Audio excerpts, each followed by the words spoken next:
আসসালামু আলাইকুম। কেমন আছেন সবাই? আজকে আমরা নাউন বিষয়ে পড়াশোনা করব। নাউনটাকে নিচ্ছি। নাউন নাউন শব্দের অর্থ বিশেষ্য। বিশেষ্য নাউন শব্দের অর্থ বিশেষ্য। নাউন কাকে বলে আমরা জানি, কোনো কিছুর নামকেই নাউন বলে। যেমন মার্কার, পেন, ডাস্টার, বই, স্টুডেন্ট, টিচার, শিক্ষক, এগুলো অনেক নাউন। আমরা যেদিকে তাকাই সেদিকেই নাউনকে দেখতে পাচ্ছি। আর আরেকটা সহজভাবে বলা যায়, চোখ বন্ধ করার পরে খোলার পরে আমরা যা কিছু দেখি সবকিছুই নাউন। তাহলে নাউনের প্রকারভেদে যদি আমরা প্রথমে বলি, নাউন দুই প্রকার, কনক্রিট নাউন আর অ্যাবস্ট্রাক্ট নাউন। কিন্তু আমরা সরাসরি লিখবো নাউন পাঁচ প্রকার: proper noun, common noun, collective noun, material noun, abstract noun. আমরা নাউনের নামগুলো নিচ্ছি। এক নম্বর, proper noun. Proper noun. Proper noun অর্থাৎ নির্দিষ্ট নাম। নির্দিষ্ট নাম। নির্দিষ্ট নাম। নির্দিষ্ট নাম অর্থাৎ এবং অদ্বিতীয় নামকে আমরা বলতে পারি। যেমন রাসেল, রাসেল, রূপা, রাসেল, রূপা। এবং যেমন দা সান, দা সান, দা মুন। এখন আমাদের কথা হলো যে আমরা এই পাঁচ প্রকার নাউন উদাহরণ বলবো এবং অর্থ এবং কিভাবে হয় সেটা বলবো। যে নাউনগুলো সাধারণত অনির্দিষ্ট, নির্দিষ্ট এবং অদ্বিতীয়, যেমন পৃথিবীতে একটি নাউনে আছে, অন্য কোনো নাউন নেই, সেই নাউনগুলোকে আমরা প্রপার নাউন বলে থাকি। এরপর হলো কমন নাউন। কমন নাউন কি? 2 নম্বর হলো কমন নাউন। কমন নাউন মানে শ্রেণীবাচক। শ্রেণীবাচক, বাচক বা জাতিবাচক। জাতিবাচক। এখানে একটি নাউন বললে ওই জাতীয় সকল নাউনকে বোঝানো হয়। যেমন বুক, বই বললে, বুক বললে সকল বইকে বোঝানো হয়।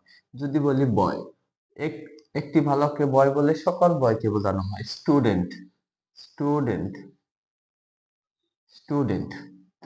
Teacher, teacher. তাহলে আমরা বুঝতে পারতেছি যে যেমন এরকম পেন, যদি একটা কলম বলি তাহলে সকল জাতীয় কলমকে বোঝানো হয়। এরপর হলো আমাদের collective noun. Collective noun.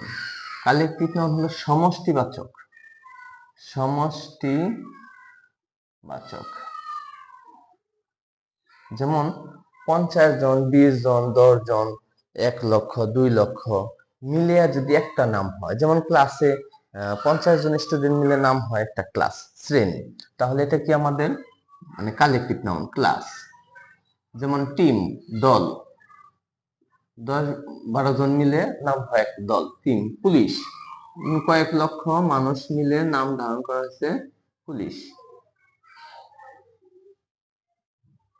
Police. এরকম ভাবে যেমন কমিটি, তারপর সমিতি, তারপর আপনার আর্মি, নেভি, এগুলো জাতীয়কে কালেকটিভ নাউন বলা হয়। 4 নাম্বার হলো আপনার আমাদের material noun. Material noun. Material noun হলো অগণিত এবং ওজনকৃত। অগণিত, ওজনকৃত, ওজনকৃত, ওজনকৃত, অগণিত, ওজনকৃত। যেমন অয়েল, অয়েল, ওয়াটার, পানি।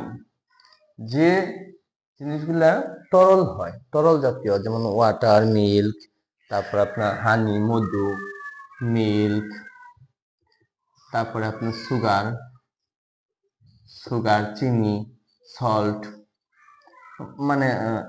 চিনি, সুগার, সল্ট, হানি, এবং কি গোল্ড, গোল্ড, সিলভার স্বর্ণ, রূপা। এগুলার যেগুলা এই পয়সা, যেমন মানিও বলা যায়। মানি। মানিটা আমরা অনেক সময় কাউন্টেবল নাউন মনে করে থাকি। এটা আমাদের অবশ্যই বুঝতে হবে, মানির মধ্যে যে পয়সা কয়েনগুলো এগুলা ধাতব পদার্থ, যা তরল হয় জ্বালানোর পরে তাপ দিয়ে, এই জন্য এটাকে ম্যাটেরিয়াল নাউন বলে। এরপর হলো আপনার abstract noun. Abstract noun,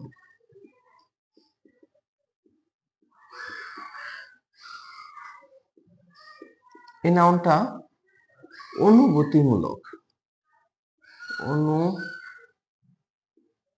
অনুভূতিমূলক।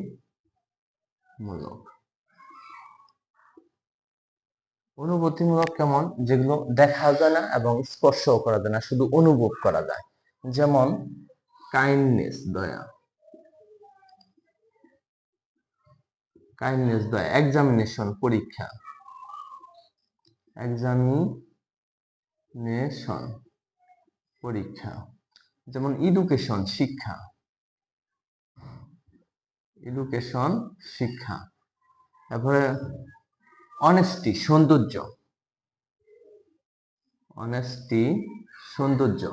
Honest মানে সৎ, সৎ কিন্তু অ্যাডজেক্টিভ। এগুলো অ্যাডজেক্টিভ, এই অ্যাবস্ট্রাক্ট নাউন এবং অ্যাডজেক্টিভের মধ্যে শার্প পার্থক্য রয়েছে, যে কোনটা দ্বারা মডিফাই হচ্ছে আর কোনটা দ্বারা নাম প্রকাশ করতেছে। তো কাইন্ড মানে প্রকারভেদ, মানে কাইন্ড মানে দয়া, আবার কাইন্ডনেস মানে দয়া। তো কাইন্ড, দয়াটা এখানে কাইন্ডলি, দয়া করে, অ্যাডজেক্টিভ বোঝায়। আর আমাদের এই দুই প্রকার নাউনকে বলা হয় আনকাউন্টেবল নাউন।